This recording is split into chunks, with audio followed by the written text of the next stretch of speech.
Hi guys, क्या हाल चाल है भाई? कैसे हो आप लोग? How you guys doing? Hello everybody. Please tell me a yes if I am audible and visible to you guys.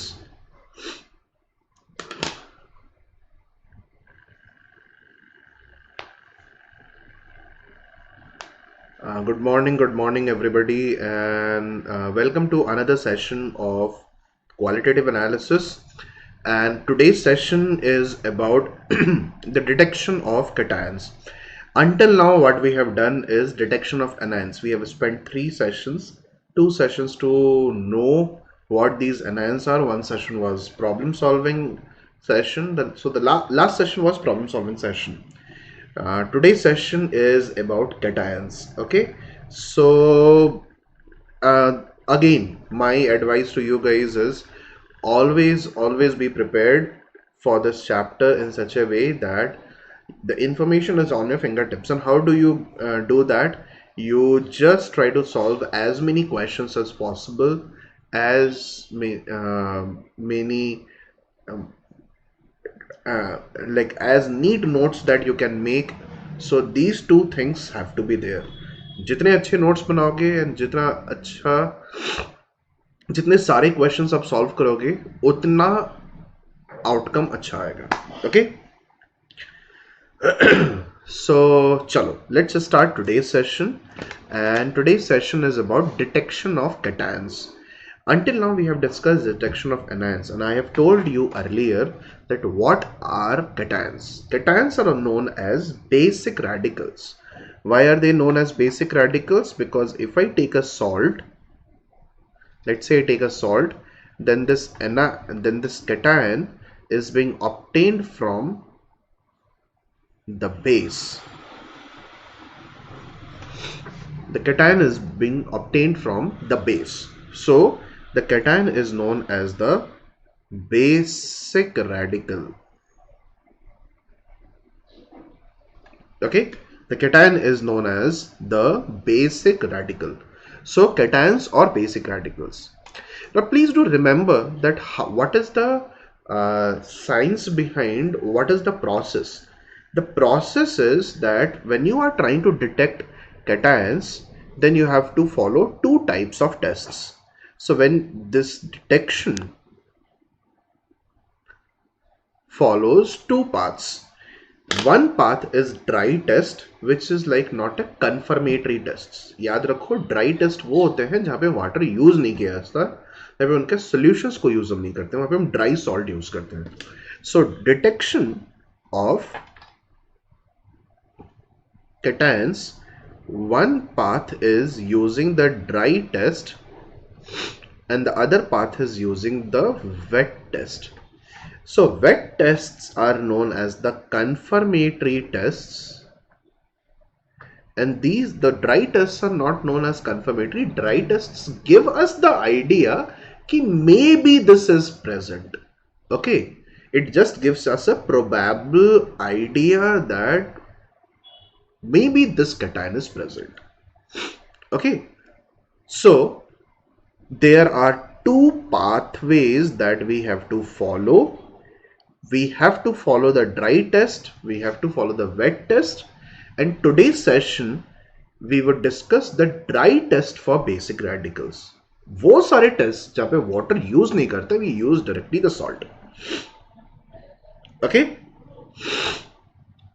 so what we do in dry test is that we take a salt, a pinch of salt, a certain amount of salt in a test tube, and we heat it, and we observe three important things.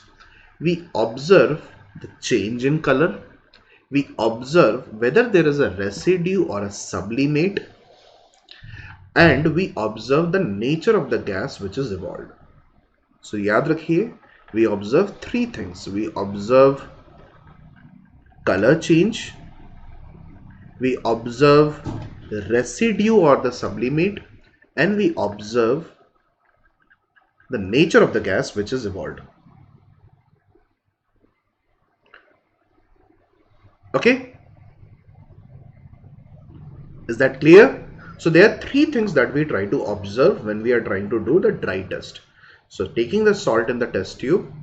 So there are many types of dry tests that we perform. One of this is the heating test. Okay, so we can qualify this as the heating test. First part is the heating test. इसके अलावे भी हम कुछ और tests करेंगे. We will look at it. Okay, so first is the heating test. So let's see what happens when you heat the salt in a test tube. So what happens is that under the aspect of color change, there are few salts which will show a change in color. Okay, there are few salts which will show a change in color. For example, zinc oxide. If the salt is white and upon heating it becomes yellow, there is a fair possibility that the salt contains zinc cation. Zinc oxide is white in color, and when it is being heated it becomes yellow. And this yellow color comes because of certain defects which are created. In the topic of solid state, you might have read about this, that zinc oxide when is heated, a metal excess defect is created because the oxide ion goes out, it turns into oxygen and it leaves an electron behind in that space where the anion was present. So zinc oxide, which was white, so there, let's say you have put a salt, the salt is white in color, and when you heat it, it becomes yellow. There's a fair chance that there is zinc present. Okay, so color change, first point is white salt turns yellow, zinc could be present. Next, if you have a blue colored salt and it becomes colorless, fair chance that there is copper sulfate, because copper sulfate is blue in color. When you heat it, it loses water of crystallization, that is 5H2O, and it becomes anhydrous copper sulfate. Anhydrous copper sulfate is colorless, hydrous copper sulfate is blue. Okay, another feature, another important color change is that of COCl2 6H2O. Please do remember that COCl2 6H2O, this color change information was utilized in a subjective question in JEE Advanced 2018, if I'm not wrong, 2018 or 2019. So COCl2, hydrated COCl2 is pink in color, and when you heat it and it loses its molecule of hydration, its smooth water crystallization, it becomes blue in color. So COCl2 turns pink to blue. So if you have been given a salt which is pink in color and you heat it and becomes blue, fair chance that there is cobalt present. Clear? तो हमारे पास तीन cations के लिए हम color change observe करते हैं. तीन cations, one is zinc, one is copper, one is cobalt. For zinc, we see that if I take a salt which is white in color and heating becomes yellow, fair chance zinc is present. Copper के लिए blue to colorless, cobalt pink to blue. Okay, is that clear? Residue or not? Now suppose you have a salt which you are heating. Most of these salts, if they have a cation that comes from S block or that comes from D block, ये सारे S block and D block से जो cations present हैं, इनको अगर आप use करते हो, if they are present in P block, and these cations, these salts are heated, mostly you will get residues. But there are certain cases where you would not get residues. One of the most common cases is that of ammonium salts. Okay, so if the salt does not leave a residue, then it is obvious that neither the cationic part nor the anionic part contains a metal ion. Okay, Also, the basic radical would have to be most probably, it's a probable scenario that there should be a ammonium ion. Okay, एक probable scenario है कि वहाँ पे ammonium ion हो सकता है, क्योंकि आप देखो, if you take a ammonium salt and when you heat it, you are seeing that it undergoes sublimation. Sublimation हो जा रहा है. Okay, you can see that it goes away, and this is what happens. Ammonium salts, when they are heated, they undergo sublimation. Okay, so one of the possibilities when the salt is not leaving a residue upon heating is that it might contain ammonium ion. Okay, it might contain ammonium ion. Now, whenever you are getting an ammonium ion, how can you, there are certain other tests that you can do to identify whether ammonium ion is present or not. Okay, there are certain other tests that you can do to identify if ammonium ion is present or not. We will discuss that in a while, but it just gives you one idea. Okay, ऐसा नहीं है कि ammonium ion definitely present रहेगा, but may be present. I'm saying that may be present. Okay, so sublimates or not. So if the salt sublimates without leaving a residue, then some other possibilities also do exist, like HgCl2, Hg2Cl2, As2O3, Sb2O3, mercurous chloride, mercuric chloride, arsenic oxide, antimony oxide. Okay, and what do we do if we have identified? So to confirm that the cation is specifically ammonium, we take the sublimate, add dilute HCl, and then pass H2S through it. So what we would do is we heat the salt and we take the sublimate. To the sublimate we add H2S.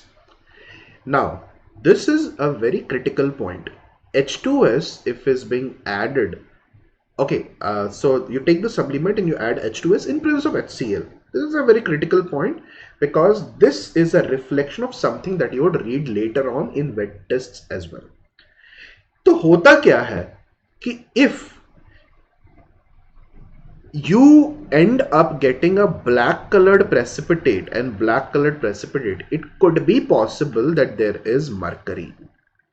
Okay, आपको ये समझ में नहीं आएगा कि यहाँ पे mercurous है या फिर mercuric है, but you would be getting an idea that whether there is mercury or not. Now, if you are getting an orange color precipitate, then there is antimony, and if you are getting a yellow colored precipitate, then there is arsenic. If the sublimate is of ammonium, then you would not get a precipitate of any color. Okay, आपको कोई precipitate नहीं मिलेगा. So इसको याद रखो, समझने की कोशिश करो. So you take the salt and you heat it, you get the sublimate. You take the sublimate, add HCl and H2S, and then you check the color of the precipitate. Now, if the precipitate is colorless, then it is ammonium. If the precipitate is orange, then it is antimony. If it is yellow, it is arsenic. And if it is black, then it could be mercurous or mercuric. How do you identify ammonium specifically? Okay, अभी तक तो हो ये गया कि ammonium will not give any precipitate. So how do you identify ammonium specifically? Simple सा idea है कि if you have these, if you're following these tests sequentially and you hit a point where ammonium, you get a sulfide which is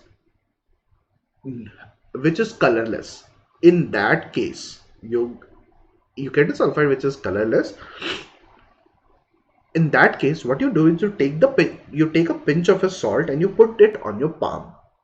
So अगर you take the pinch of a salt and you put it on the palm and you rub it, then what happens is you will feel that there is a small faint smell of ammonia. Why does this happen? Because the salt picks up moisture from our palm and undergoes hydrolysis and it gives off ammonia. Okay, so if you take ammonium, if you take that salt and you rub it on your palm and you get a faint smell of ammonia, then it contains ammonium ion. If you take the salt and you add NaOH and you get a smell of ammonia, then it contains ammonium ion. If you get the smell of ammonia and then you take a paper moistened with copper sulfate, the paper turns blue. That is also an indication of ammonia. एक बहुत common test होता है, that is known as the Nestler's reagent test. Nestler's reagent is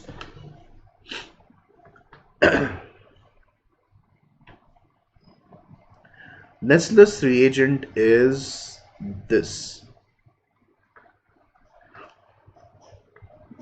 K2HgI4.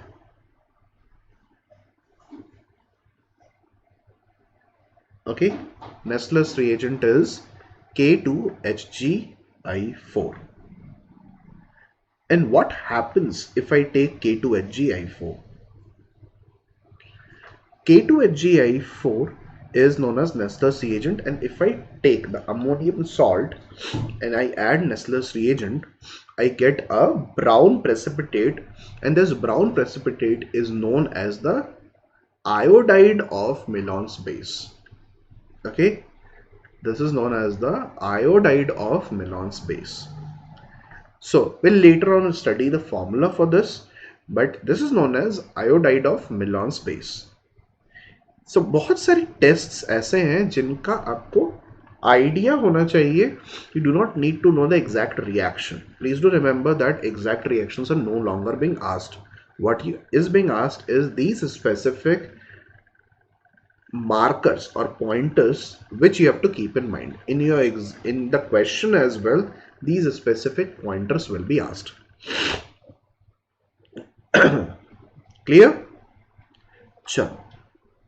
Now, when I talk about the evolution of gases, agar gases evolve ho rahe hain, then what kind of gases could evolve? Gases that could evolve are carbon dioxide, sulfur dioxide, chlorine, NO2, carbon monoxide. However, remember that the evolution of gases gives us some information about the nature of anion which is present rather than giving the idea about the nature of cation which is present. Okay? So please do remember the gases which is evolved give the idea about the nature of acid radicals, not the basic radicals. Okay? It is vital that you appreciate the fact that these gases are obtained from the anionic part of the salt.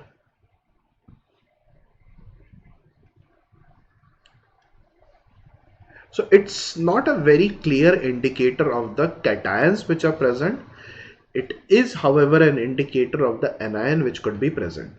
So अगर मुझे carbon dioxide मिल रहा है, if I am getting carbon dioxide, then it is possible that the anionic part is a carbonate. If I am getting sulfur dioxide, then the anionic part must be a sulfite, or if it is carbonate, the salt is of the type MCO3. If it is sulfite, it is of the type MSO3. Chloride, MCl2. Nitrates, MNO3. And oxalates, MC2O4. So it is quite possible that upon observing that what are the what are the different gases being produced, we can make an inference about the anionic part of the salt. Okay, we can make inferences about the anionic part of the salt. Clear? So remember that evolution of gases does not tell us about the basic radicals, gives information about the anionic part or the acid radicals. ठीक है? और gases क्या क्या मिलेंगे आपको? You can get carbon dioxide, sulfur dioxide, carbon monoxide, chlorine, NO2. Okay, ये सारे gases आपको मिल जाएंगे. Now, another type of dry test is known as flame test. So अभी तक हमने क्या पढ़ा? We read about the heating effect of a salt. Dry tests can be done in many ways. One of them is the heating. Like you heat the salt and observe that what is happening. The next one is the flame test. The flame test कैसे किया जाता है? Flame test. Maybe you have done flame test at your school. Flame test methodology of the flame test is you take a platinum loop. The platinum loop is no longer being sold. Platinum loop would have been very costly. So what they do is they sell a nichrome loop. So nickel chromium का एक alloy होता है that is being connected to a glass rod, and that loop is being sold. What you do is you moisten that loop with concentrated HCl and then you put that thing in the salt. Okay, so कोई भी आपको salt दिया गया है. This dry test is being done for, this flame test is being done for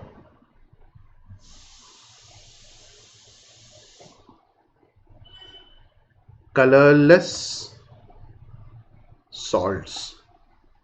We do this flame test for colorless salts. Please do remember that this flame test is not done for colored salts. अब colored salts के लिए इसको use नहीं करते हो. You use it only for colorless salts. Why use it for the colorless salts? The colorless salts are usually being formed by the group 1 or group 2 cations. So in periodic table, group 1 is known as the alkali metals, group 2 is known as the alkaline earth metal. उनके cations को लेके हम ये flame test करते हैं. The reason being, these cations have low ionization energy. Okay, so you take the platinum loop, moisten with concentrated HCl and put that thing in the salt, and then you put that platinum loop to which some salt particles are sticking in the Bunsen burner. Now the reason why we take concentrated HCl, concentrated HCl लेने का reason ये है that salt should react with concentrated HCl and should convert into a chloride. Chlorides can usually be heated and chlorides can undergo sublimation. So अब देखो mostly आप chlorides ले रहे हैं. The image that you can see over here is mostly they are using chlorides over here. Okay, they're using chlorides over here.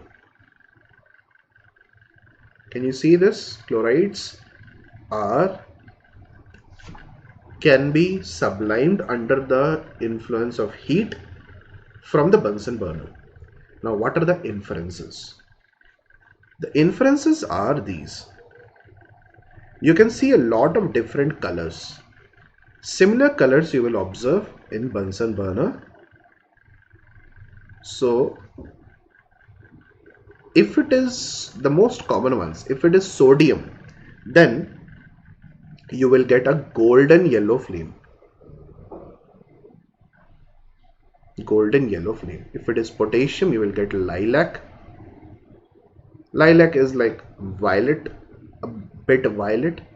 Calcium is brick red. Barium is green. In fact, apple green. Strontium is crimson.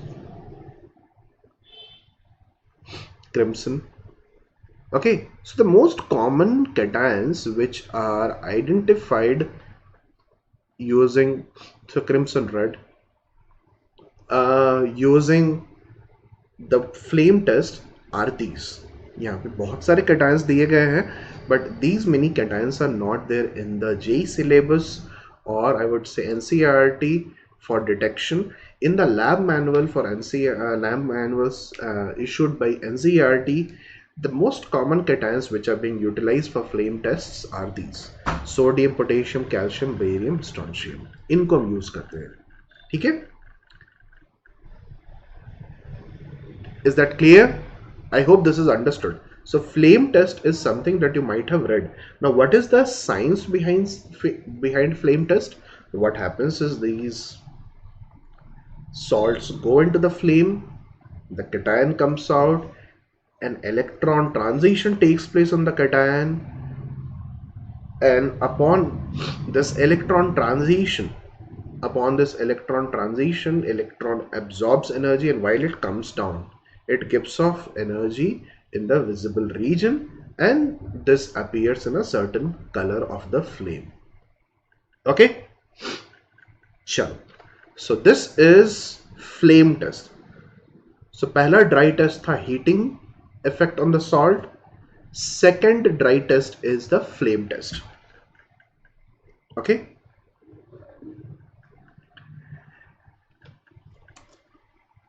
Now the next one is known as the Borax bead test. Okay, the next one is known as the Borax bead test. Now what is Borax bead test? What we do is we take the same platinum loop and we put a bit of borax on it, and we put that thing in the flame. Borax swells and turns into a glassy bead. So this is borax. Na2B4O7 10H2. आप इसको heat करोगे तो NaBO2 and B2O3 का एक glassy bead आपको मिल जाएगा. This glassy bead looks like this. This is what the bead looks like. Okay, like a pearl. ठीक है? There is a glassy bead. Fine. Now remember that borax bead test is done for colored salts.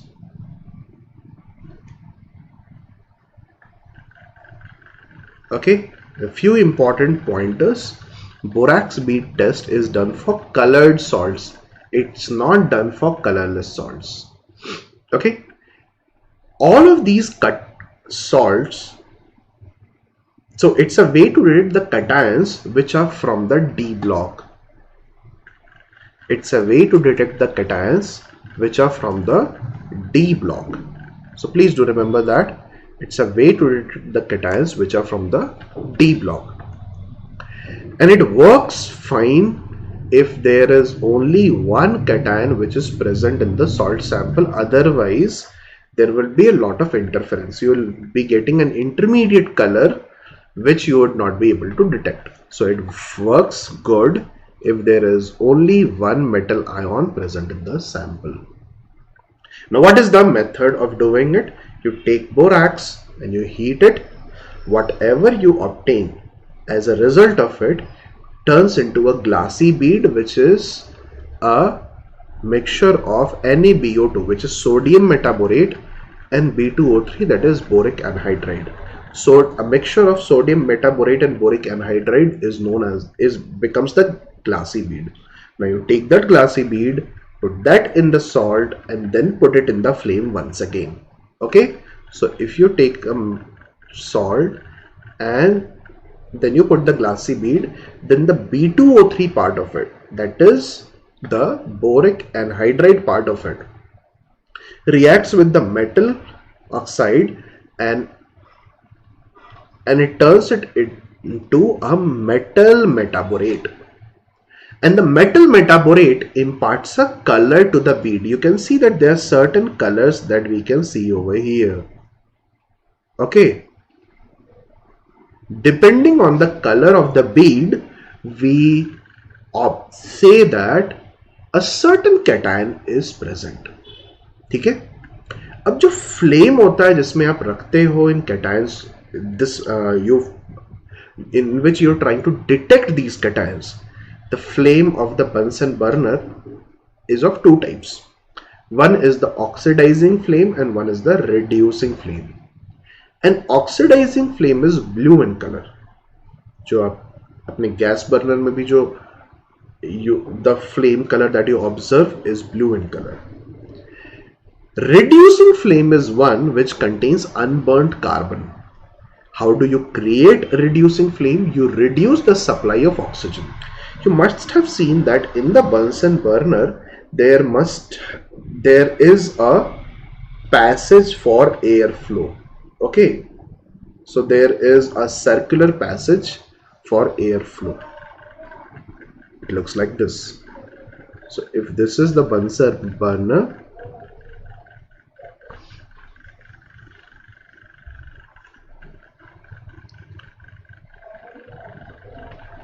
just a moment.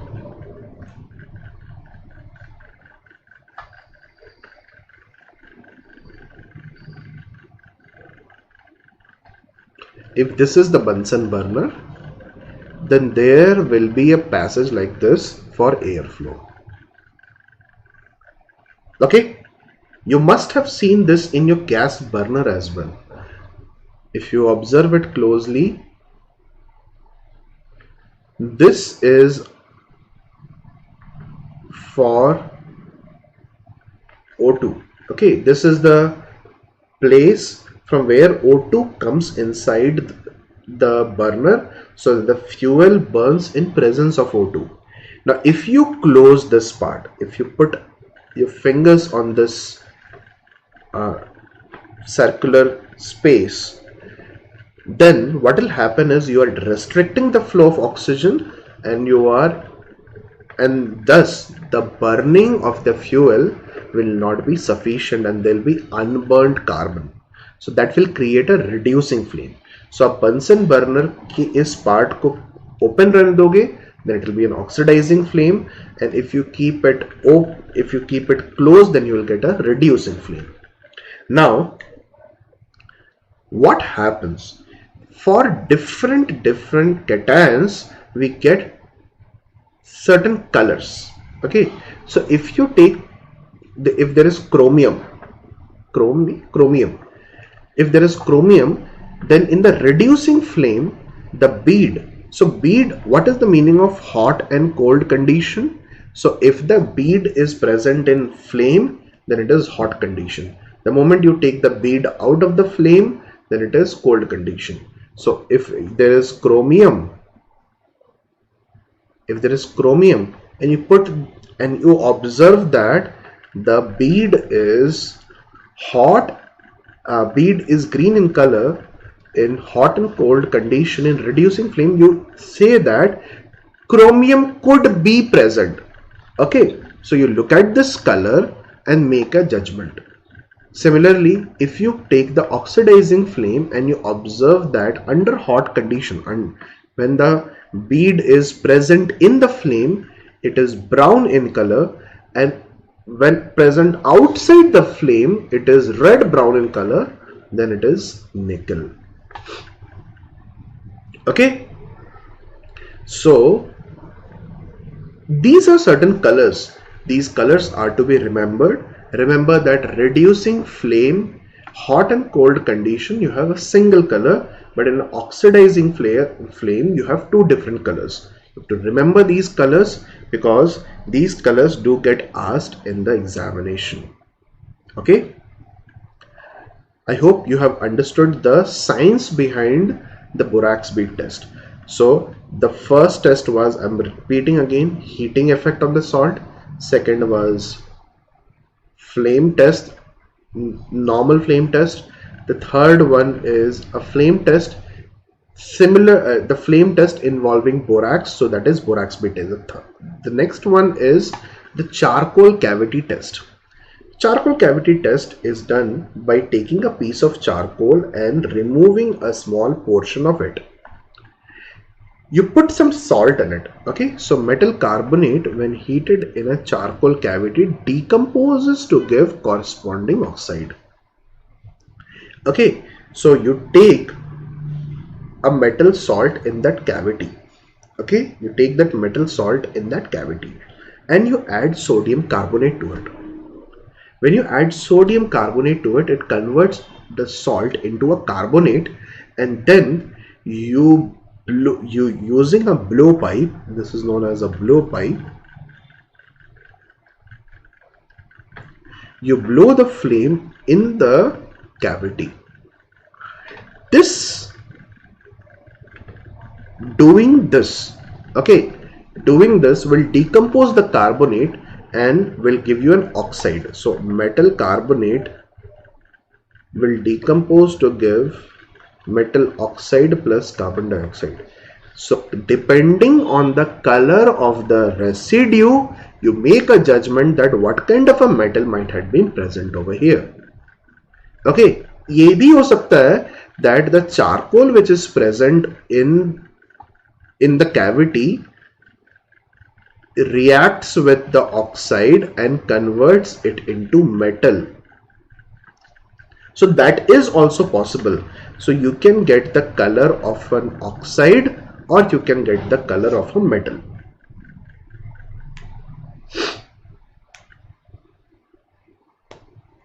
Okay. Now, Vishwas, sir, why is borax bead test used only for detection of colored salts? So borax bead test is used for the question that you're asking, that why it is used for colored salts. It's because these colored salts will give a colored metaborate, but if you take a colorless salt, from there you will get a colorless metaborate, and colorless metaborates cannot be distinguished. Colored metaborates can be distinguished, so we use it for colored salts. Okay, so in the charcoal cavity test we have certain inferences that we make. So if there is a residue which is yellow when hot and gives a gray metal when cold, then it is lead. If it is white residue with the odor of garlic, then it is arsenic. If there is a brown residue, then it is cadmium, and it is yellow residue when hot and white when cold. Again, see that this is like simple heating effect. It is zinc. Okay, so yellow residue when hot and gray residue when cold, it is Pb2+. White residue with the color of with the smell of garlic, it is arsenic, and brown residue is cadmium, and yellow residue when hot and white when cold is zinc. Please do remember that charcoal cavity test is not a confirmatory test, is one another type of dry test. So हमारे पास total कितने dry tests हो जाते हैं? We have a total of 4 dry tests. First one is heating effect. Second one is flame test. Third one is borax bead test. Fourth one is the charcoal cavity test.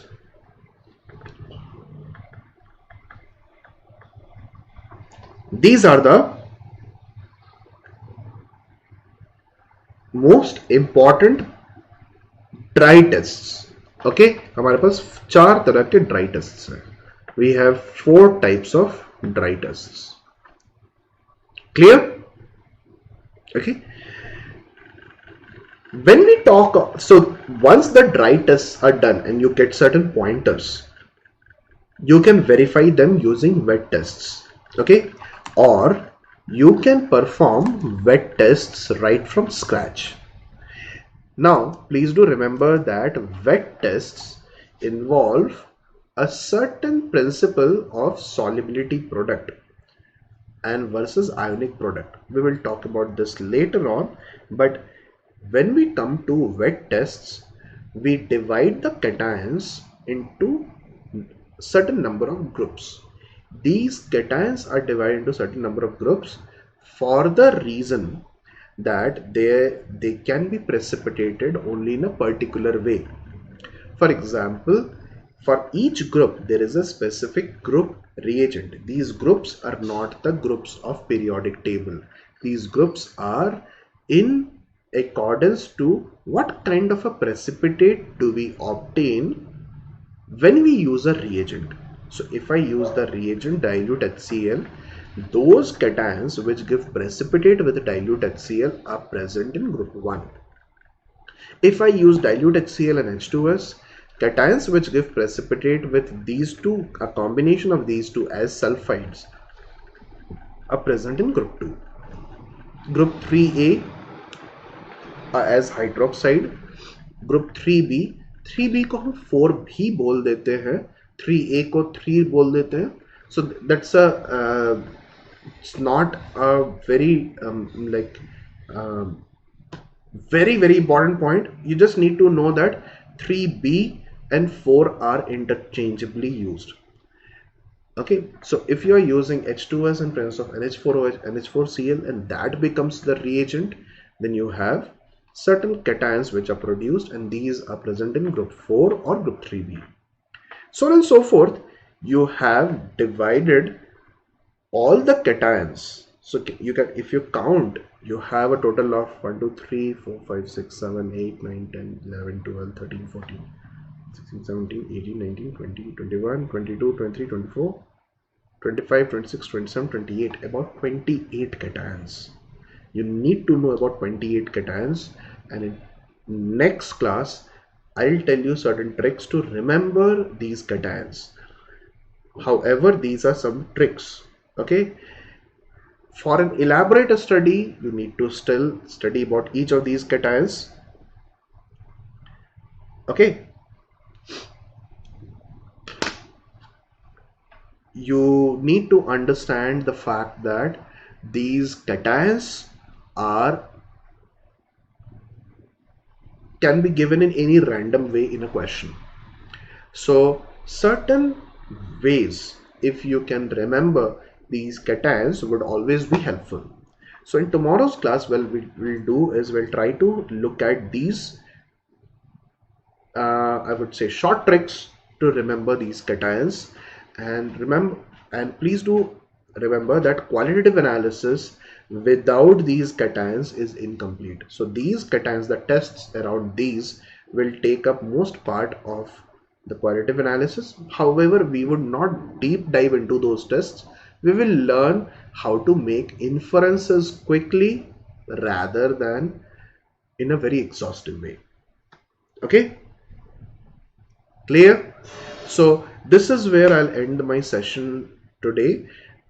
Please do join me tomorrow as well for understanding the tricks for remembering the basic radicals. Once you remember these tricks for basic radicals, solving questions will become easier. Okay, okay. So please do go through all the videos that we have already done for qualitative analysis, because it is vital that you have these information in place. If you do not have this information, then what will happen is you will be able to make 50% of the inference, 50% of the inference you will not be able to make. And it's a very easy topic. Okay, it's a very easy topic provided you work hard in it. Okay, so with this I'll end today's session, and we'll meet tomorrow and we'll discuss the tests, the wet tests for basic radicals. Okay, chalo, bye bye guys, have a lovely time. Bye bye.